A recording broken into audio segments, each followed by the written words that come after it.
Hey there, welcome back. Thanks for joining me. I don't know about you, but I am cuddled up next to a fire this evening. It's a cold one here in Chicago. A little dark, a little dreary. I mean, it's winter in Chicago. Although this week we did have some of those amazing bright blue sky, sun in the sky days. You know what I'm talking about? Do you live somewhere cold? Do you? Oh. Do you understand those when you have those days that are super short and they're dark and it's so hard to motivate yourself to go outside because you play the game of having to make sure that you're dressed in a way that not a single inch of your skin is showing because you might lose it to the cold? If you've experienced this, you know what I'm saying. On those days when the sun comes out and it's a blue sky, it doesn't matter if it's 0 degrees. It is a wonderful thing, and we all wrap ourselves up and run outside, which has been me this week. I'm breathing again since the last time we chatted.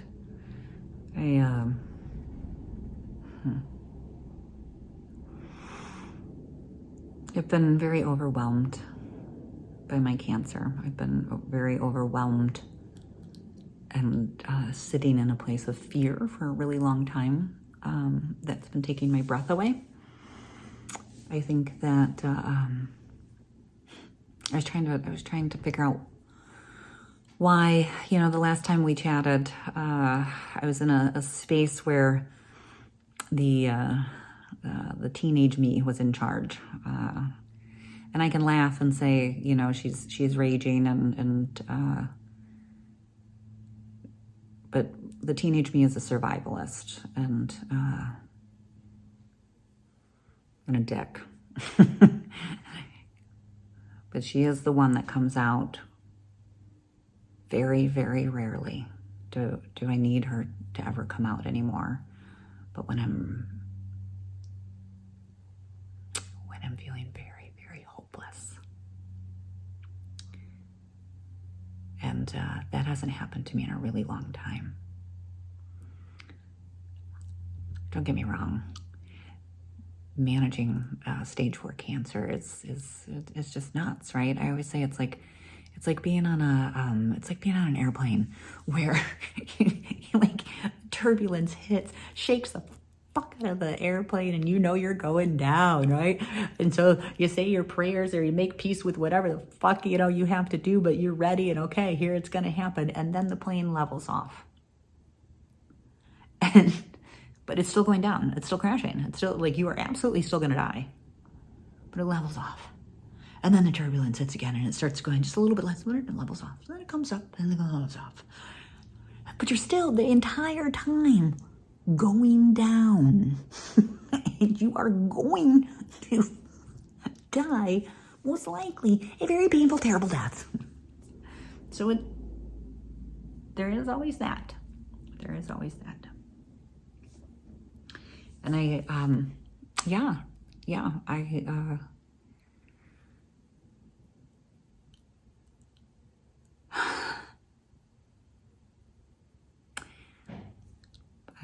that's kind of where I was sitting. I'm breathing now.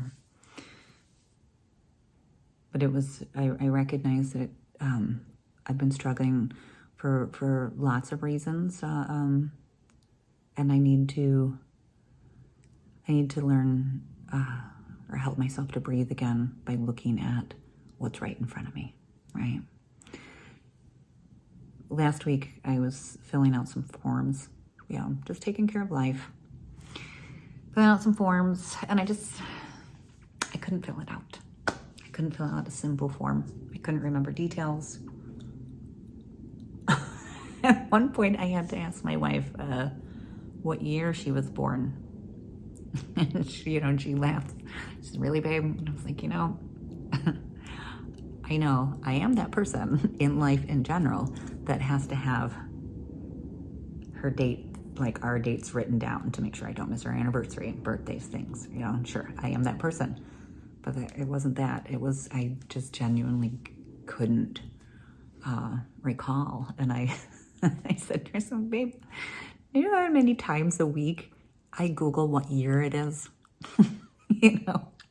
So, but the thing is this, as overwhelming and sad and just yucky that feeling was that I couldn't fill out that form, I also knew with my whole heart that it was okay, because I have the most amazing best friend, partner in the world that is crushing herself trying to make sure that I live a life where the only stress I have to deal with is the craziness in my mind. It was in that moment that I remembered how incredibly supported I am. And I also, I had chemo last week, and the chemo center is full, 20-year-olds and sick people, and you know, we talk about this all the time. It's a hard place to be.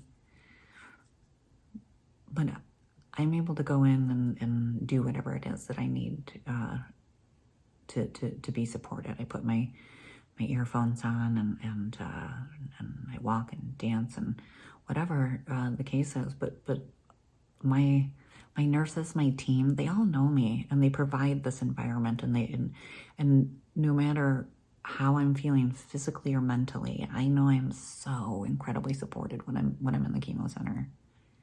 And so I think last week, you know, it was kind of a,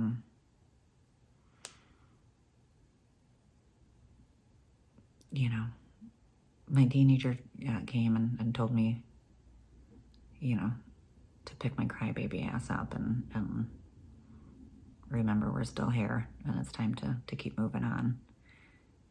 And I found a way to let the teenager know that it's okay. She can take a rest. Because as overwhelming and as large as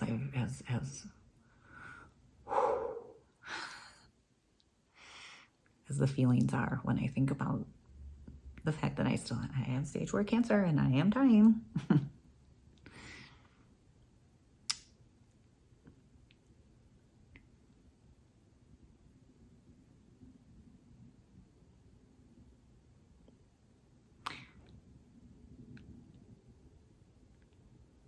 I am incredibly fortunate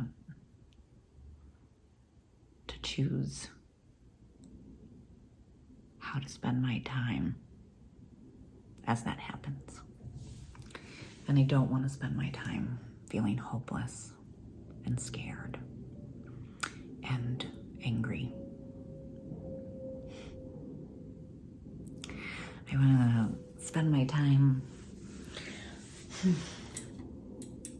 marveling at things like these moomin that I found in Finland, and this reminds me of the trip my wife and I just had, right? I want to spend my time finding a little bit of joy in each day. And I think, you know, I volunteer for a program for new cancer patients. I'm kind of like their concierge to cancer, let's say. The first thing that I share with people when I meet them is breathe, right? And I only do this work when I have the energy to support that other person, and I pull away from it when I don't. And so I haven't been doing this, but part of for me, breathing is helping others get outside of yourself. And so I've returned recently, and I have a new gentleman that I've been chatting with, and he is in the hospital right now, and he has been told But there is absolutely nothing that can be done for him. And he most likely will not be here in probably 6 to 8 weeks.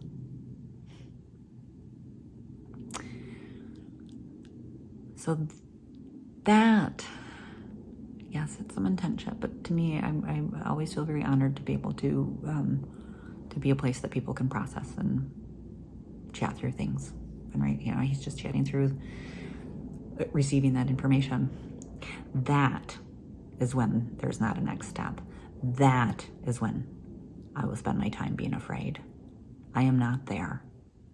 And I needed to remember that. I needed to remember that I am not in an immediate crisis, dying in this moment. I am slowly dying. And right now, we've hit some air. Yeah. So lots of really great things out in the universe this past week or two, reminding me to breathe, to focus on what's right in front of us, and to take advantage of the fact that I get to make choices of how I spend my time. Speaking of, I'm going to make the choice to return to listening to some music and enjoying this fire. I just wanted to reach out and let you know I'm okay.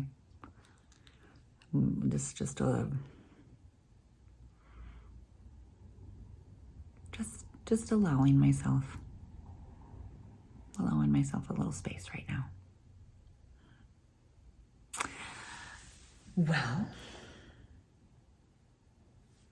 thank you, as always, for being here. I appreciate you more than you know. Stay warm.